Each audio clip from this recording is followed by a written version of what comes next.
So without further delay, I'd like to introduce our panelists. To my right, we have Adish Bagarba, and he is social media manager with DJ Mag Canada. To his right, we have Ray Coker. He is producer and director with Nico Harbor Entertainment. And to the right of Ray, we have Adam Sanders, who's director of social PR with Strategic Objectives. And all of our panelists today are also alums, so we welcome you back to campus. So thanks for coming. And I'll get the discussion started with a few of our questions. So my first question is I'd like to ask each of you to introduce yourselves and tell us a little bit about what your role is and what your key responsibilities are within your current job. So let's start with Adish. Hi, my name is Adish Bhargava, and I work for DJ Mag Canada, which is the world's largest dance music magazine. Sorry. Thank you. And yeah, I handle the whole social media, strategy making, and also all the digital media management. So that includes rights, clearing rights, and making sure that we have a proper publishing schedule. And yeah, that's pretty much our role. Yeah. All right. Mm-hmm. Hi everyone, thanks for coming. My name is Ray, and I'm going to be kind of coming at you guys from more of an entrepreneurial perspective. To describe what I'm doing right now is literally just to describe what I'm doing right now. If you asked me 2 weeks ago, it would have been slightly different. But I'm a filmmaker, so right now I'm working on 2 documentaries. One is called The Youth Climate Report, and it's going to be screened at the United Nations Framework Convention on Climate Change to the policymakers there. And there's a connection there to networking and mentorship that hopefully we can get to. And then on top of that, I'm also directing and co-producing a documentary based off of the People's Climate March that happened in New York City. I went with the team down there, and now we're making a documentary that's covering that, the Canadian elections, and leading up into the all-important Paris COP in 2015. And yeah, those 2 documentaries are going to be coming out in the next 4 months, and then we'll be moving on to the next films and the films after that. So. That's exciting. So hi, I'm Adam. Currently director of social PR at Strategic Objectives, which they would tell you is the most award-winning PR agency in Canada ever. It's true. But what I do specifically is I develop social and content marketing strategies for multinational brands, including Pringles, currently Second Cup, Muskoka Beer. So I'm that evil person who puts ads up before your YouTube videos and whatnot and into your newsfeed, so sorry about that. Do you guys have anything to say about, do you have a say in whether or not people get that 5-second opt-out? Or? Oh yeah. You pay for that or not.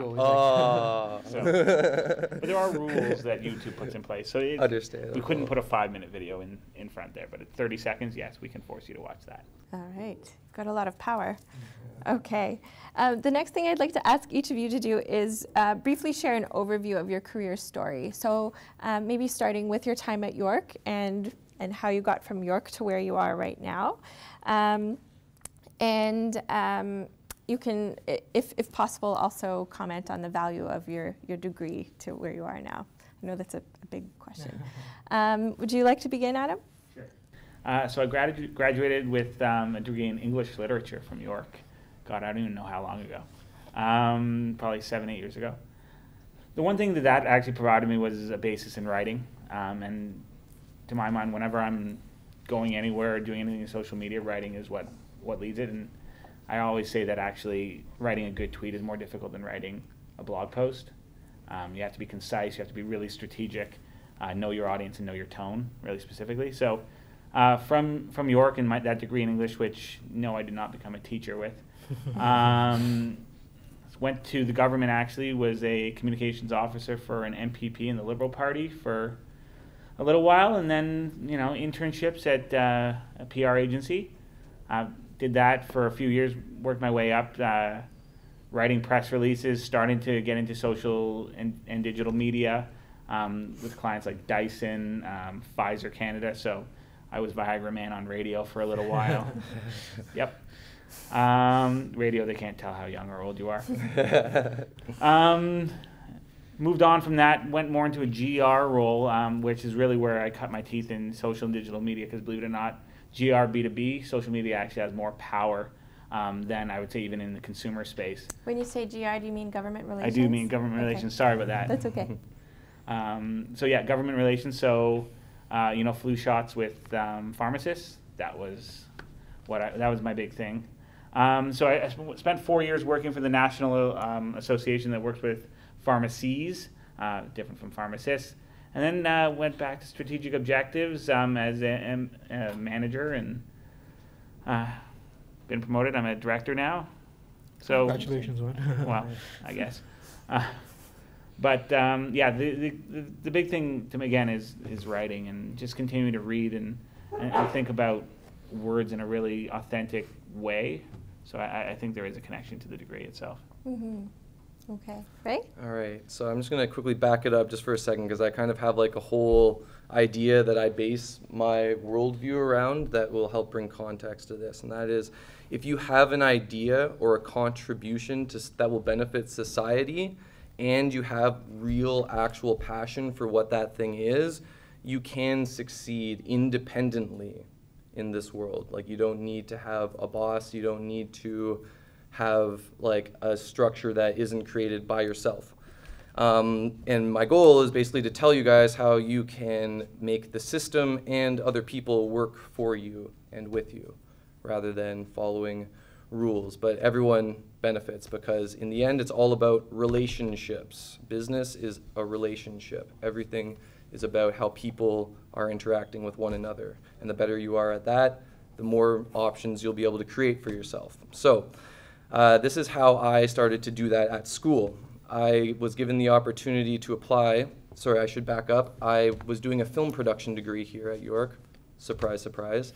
And I got the opportunity to enter the LAMPS's communications department just as it was starting its first year, the first year that Martin Singer came to campus. And I got to, for 3 years during my schooling, while I was studying my film, I was able to practice that and be in a professional setting, making videos and gaining connections. And in terms of my degree, I did something that perhaps this school wouldn't be wanting me to promote, but I don't think it's a bad thing, so I'm going to say it anyways. I realized during my film degree that storytelling was the most important thing for me to carry forward. I could always get better at using a camera, I could always get better at the editing system, but if I didn't know how to engage with people in a story format, then I was never going to be anywhere, because I was seeing a lot of my friends struggling with that. So I decided that I needed to get the best overview of writing that I could, which I found was the creative writing program. And the problem is, to get into that double major, which I was accepted into, they were asking me to take 6 full credit English classes, which to me I was not trying to learn whatsoever. I didn't want to spend time getting better at writing essays. I was trying to tell stories. So what I told them is, I'm going to do it, guys. I'm going to do it. I'm going to come back for one last year and do it. And then once I had enough credits to graduate with my film degree, chop that major in half, got all the workshop classes that I wanted, learned prose, learned poetry, and got out of there. Because at the end of the day, having your university degree is it. You're just showing anyone who's like trying to vet you that you are willing to commit to something for at least 4 years. That's it. So it's what you learn. It's about trying to find things. I knew what I wanted to do. I wanted to make films. So I was finding ways in which I could get people in the system to work for me. At York University, up in the 9th floor of Ross, I happened to meet this man named Mark Terry of Necco Harbor Productions, if you remember from my introduction. He basically was working at the university full-time, but in his past life had made documentaries for the CBC and PBS and done wartime photography, etc., been all around the world, made a bunch of connections, including with the United Nations.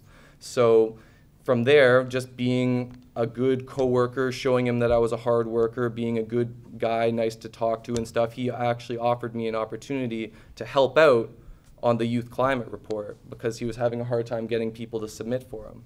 And from there, I realized that I had an opportunity here. How many people get the opportunity to make a film that's shown directly to presidents, prime ministers, policymakers?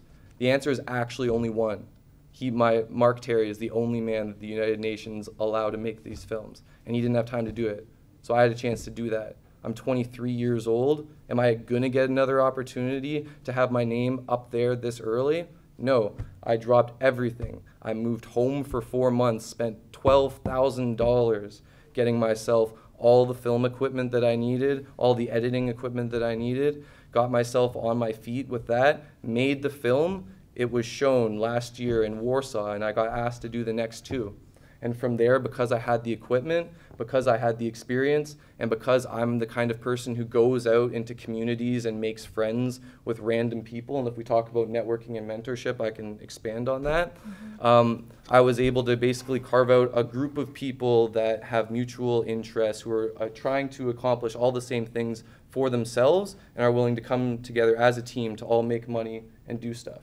Like, the last thing I'll say is, for the last 8 years, I haven't made a single cent that wasn't from film production. And that's something that I'm proud of, because I really had to like carve my way through and find ways to do it. You know, like, I had to put myself in the position to get myself those opportunities. But you guys will realize, if you commit to that, you'll be turning down opportunities. Don't be afraid that there's not gonna be enough, especially if you have a marketable skill. So like, I hope you guys can, you know, whatever you're interested in, take that, like what I'm saying, and apply it to what you're doing, because it's not the key to becoming a filmmaker, it's the key to becoming successful. Okay.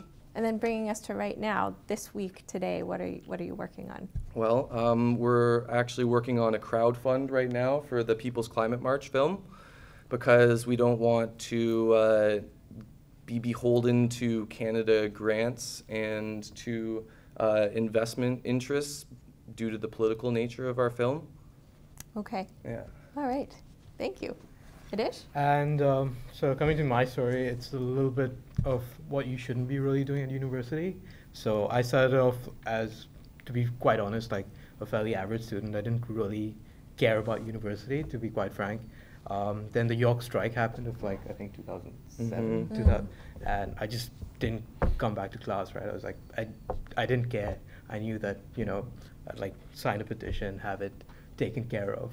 And so what happened after that is that like I didn't even file the petition, and eventually I ended up getting, I was on a like probation, and so I had to switch majors, and that was actually one of like the biggest things that I've learned from York.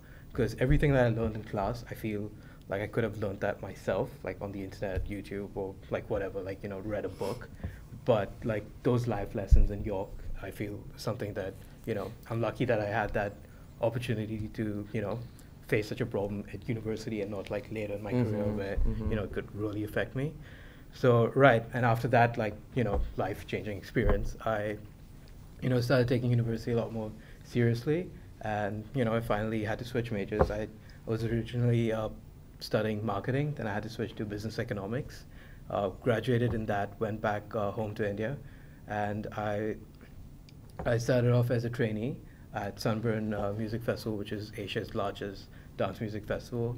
Again, started off as a trainee, and, you know, I just kept working, and I was, maybe because, you know, I didn't have like the best transcript or whatever, it just made me work extra hard at whatever I was doing. So, you know, I wouldn't shy away from putting in extra hours to, you know, work on a project, and, you know, it just made me that much more hungry.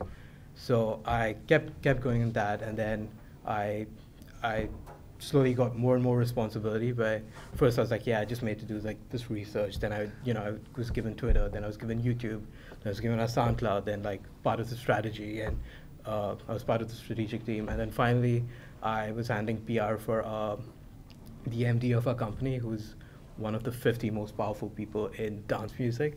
So it was something that I was really proud of, and I felt like everything I did was just me. It wasn't my degree, it wasn't, you know, this money that I'd spent at this university or anything. So that made me really proud, and the more I got that way, you know, achieved in, you know, just by being hungry, the more I wanted to achieve. So I was at that job for about 1.5 years.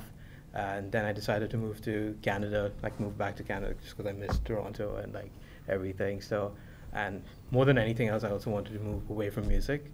But then I came to Canada and I started working for DJ Mag, which is, again, a dance music magazine. It just so happened that, yeah, and I started managing that. And I went from a role where I was part of a team to heading a team. And, you know, I had that change of dynamic where I was suddenly responsible for everything on my own. So like I couldn't be like, yeah man, like whoops, team member A like messed up, like whoops, right? Like it couldn't be that where, and it was just like everything was on me.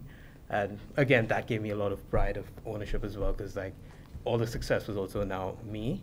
So we did that, and now we're also branching it out into, I don't know if anyone knows what cryptocurrency and Bitcoin is. Yeah, yeah. That's sweet. We're actually working on a website right now called coinreport.com, which is all about cryptocurrency, and we're doing a movie actually, which we're spending 30 days on the road. Yo, actually, okay, Did you see I the went car? to a Bitcoin meeting and I. Right. Anyways, sorry. Okay, so I know about we that. have we have a videographer and someone else from our company that's going.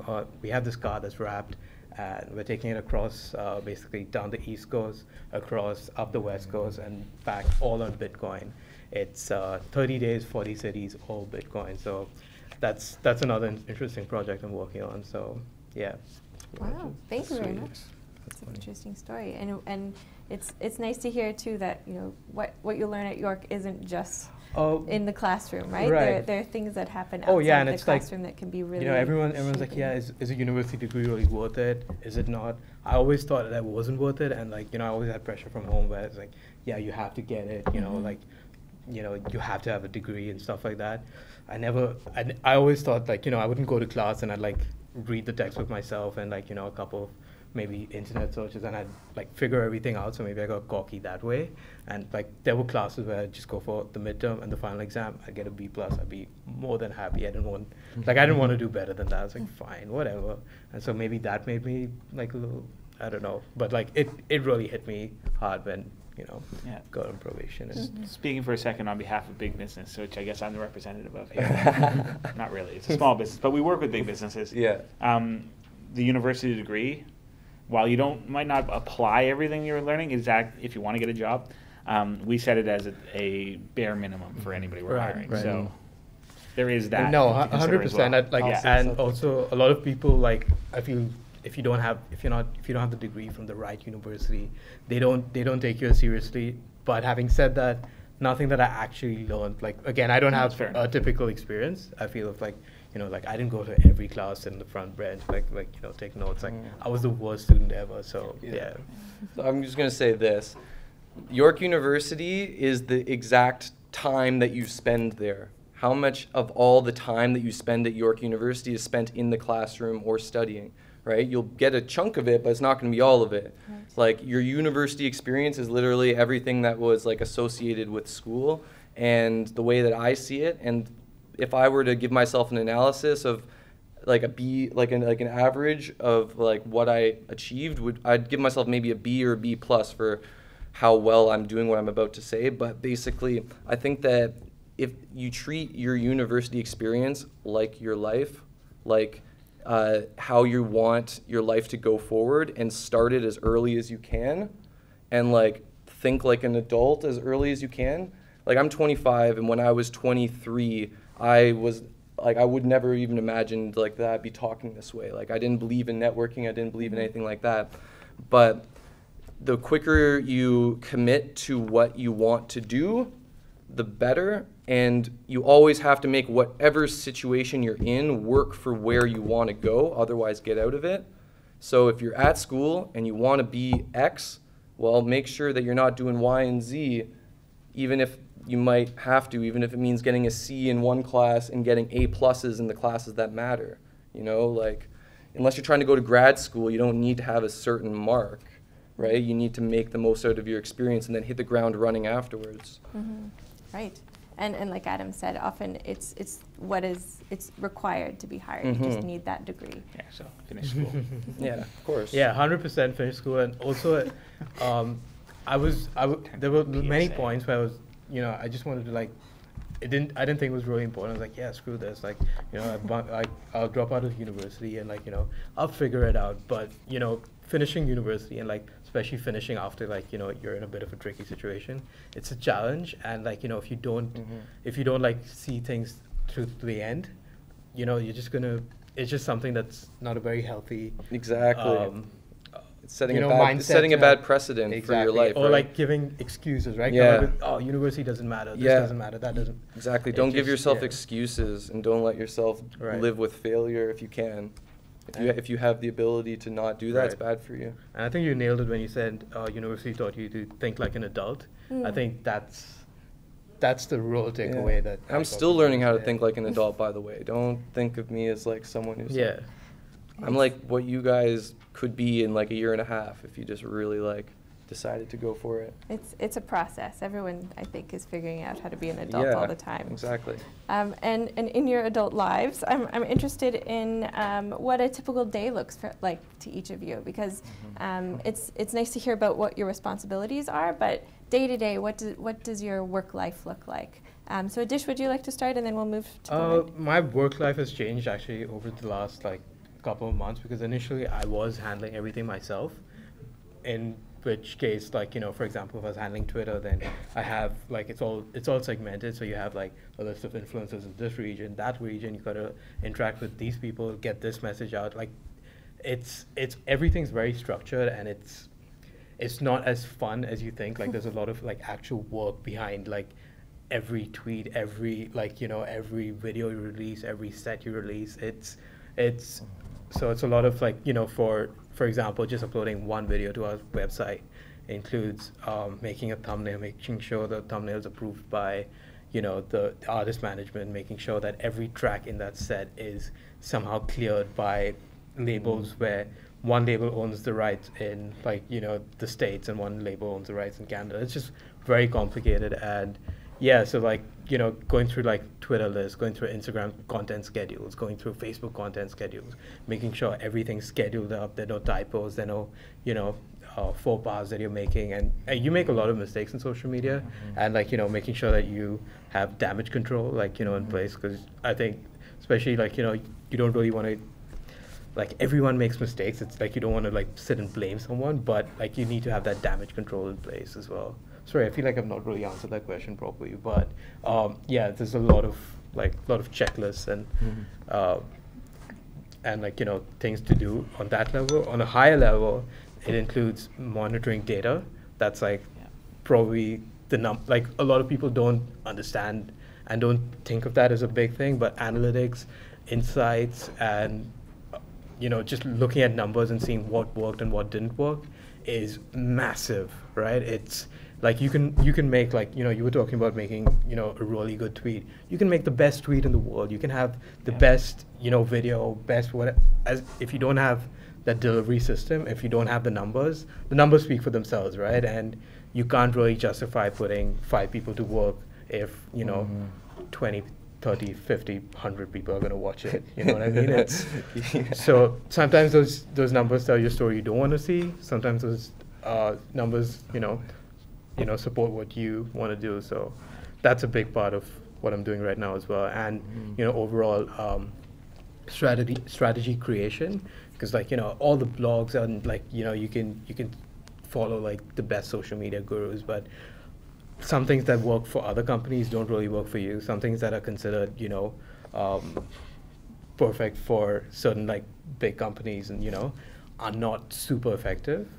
And yeah, I'd imagine you still use MySpace to some extent as well. No. The basically dance music, like the fan base is right now 18 to 20 girls who are very, you know, very progressive, very global, and like Facebook and Twitter for them is last year's technology. Of course, Everyone's onto like the next big thing, which I sometimes struggle to understand, but yeah. So we all struggle to understand what's next. Yeah. Okay, so a lot of strategy, planning, and then Right. measuring what the results Depending on have what been. level you are. So again, when you come in at the ground level, you're going to be like, you know, just doing checklists, following, you know, that's at least what I make my team do. Like, you know, like they actually have to, you know, check off like 100 to-do list, and like then they're done.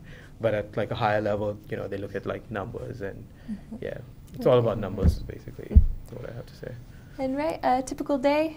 All right. Well, a typical day is I have freedom to do whatever I want. I can not work if I want. I can just, like, you know, leave a whole day to the breeze, or I could work 22 hours on some project that needs to absolutely finish, or I don't get like the payoff for the contract.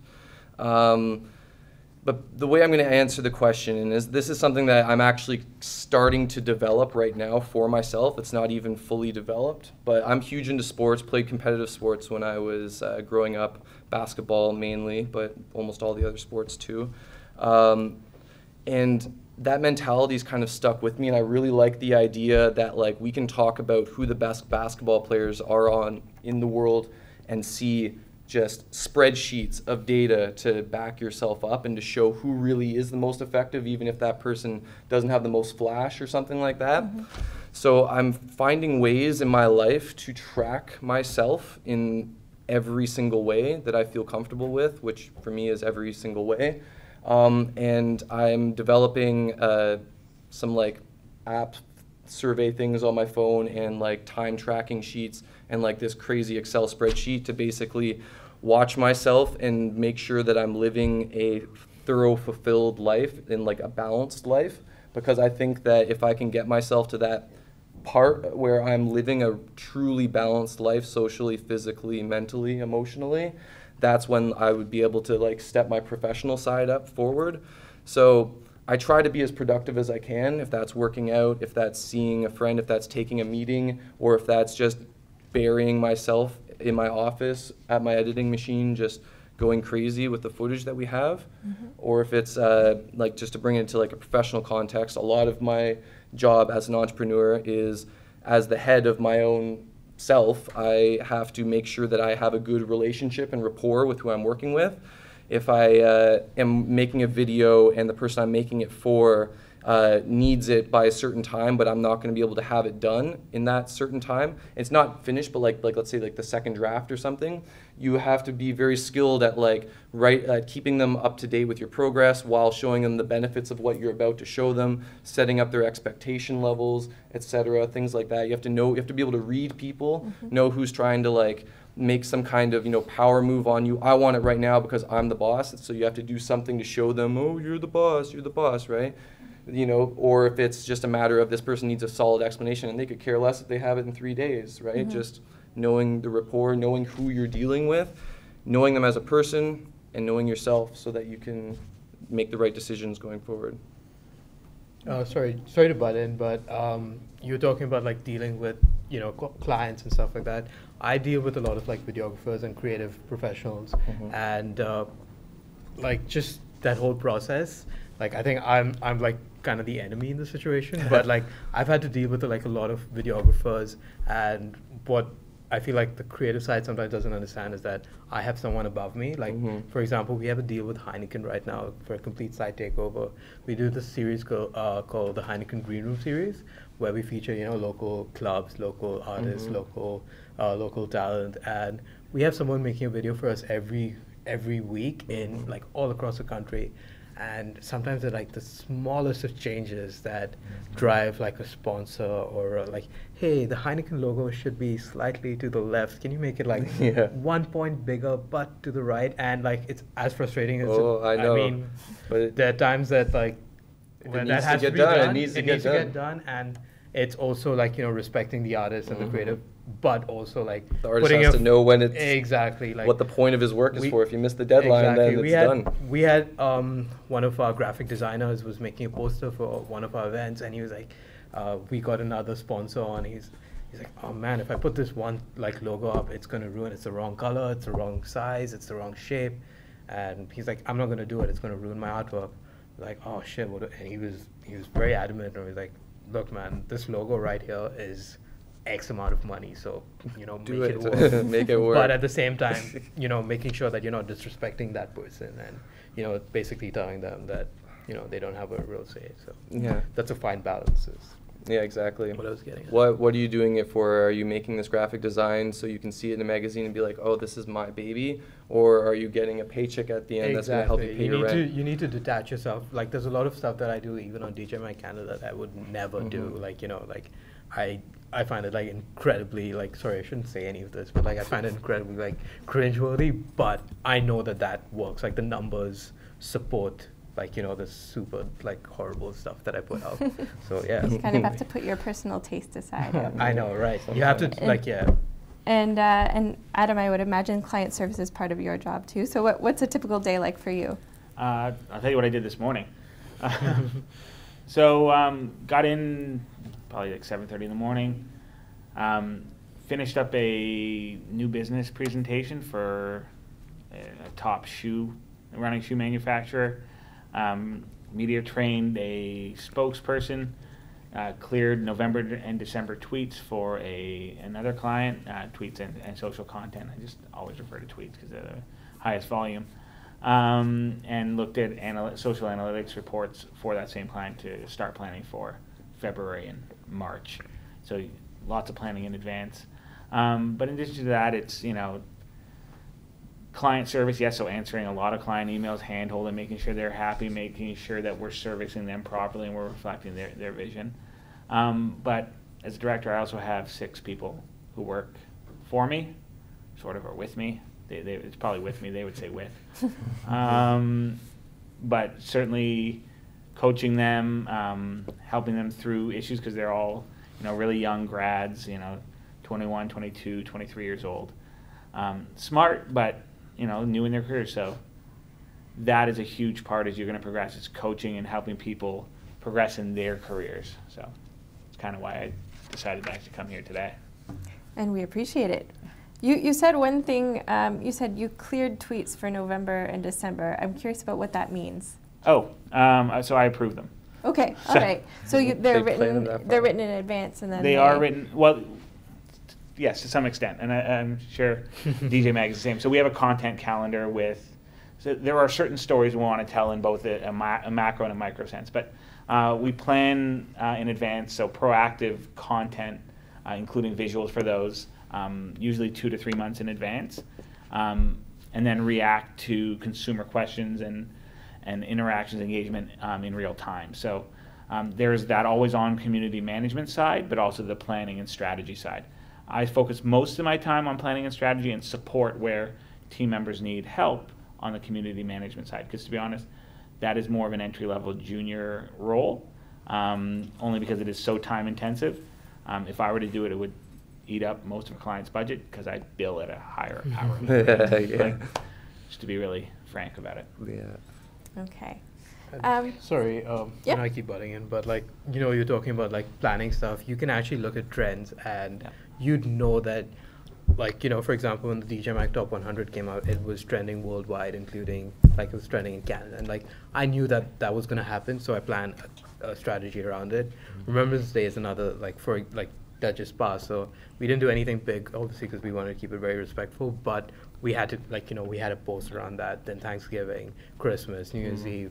These are, the basic bare minimum things, and that, when an artist, if you look at Google Trends, there's just so much data for what's popular right now, right? Also, it's insane how much data we have.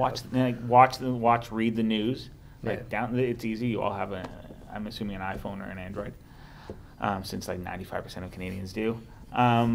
But for example, we executed a program for Pringles recently. You all might have seen it. Hopefully you did. Where we were running around asking the candidates for Toronto's mayoral seat if they dip or don't dip their chips. That was you guys? That was me. Wow. That was a really, really strong campaign. I love that. So, well, thank you. But the key to that was trying to figure out where John Tory was going to be on a single day and where Olivia Chow was going to be. So, got to really watch the news, be a news junkie, pop culture junkie, so you can kind of be a part of that broader conversation, right? And that's when we talk about real-time marketing and content marketing, what we're starting to talk about.